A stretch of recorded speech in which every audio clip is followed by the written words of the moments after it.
Mga bay, buhay bilang may asawa mga bay. Kung dati, nung tayo ay mga binata pa, pabara-bara tayo mga bay sa ating mga desisyon sa buhay. Minsan, araw-araw umiinom. Minsan, palaging nasa lakwatsa. At walang uwi-uwi mga bay. Minsan, lahat ng mga sahod natin mga bay ay nauuwi lang sa inuman. Wala nang nauuwi sa bahay, hindi na nakakabili ng pagkain mga bay. Pero sa oras na ikay nag-asawa na mga bay, lahat ay magbabago na.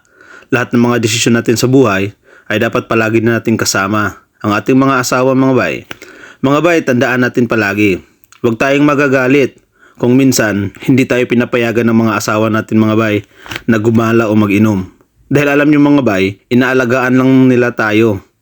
Gusto lang nila tayo na maging ligtas. Palagi. Dahil hindi nila alam ang mangyayari pag tayo ay nasa labas mga bay. Minsan, sinusundo nila tayo sa inuman.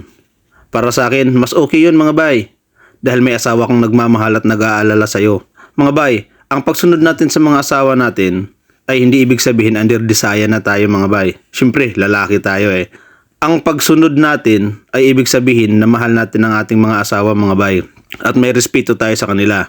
Mga bay, lagi nating tatandaan na ang ating mga asawa hindi katulong o kasambahay at hindi rin sila mga bay palamuti lang sa bahay.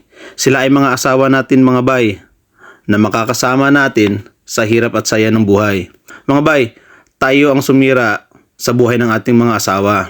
Kaya dapat natin silang respetuhin, mahalin, alagaan, pasalamatan, pasayahin, at kilitiin mga bay syempre. Yun lang mga bay. Salamat sa panunod. Peace out.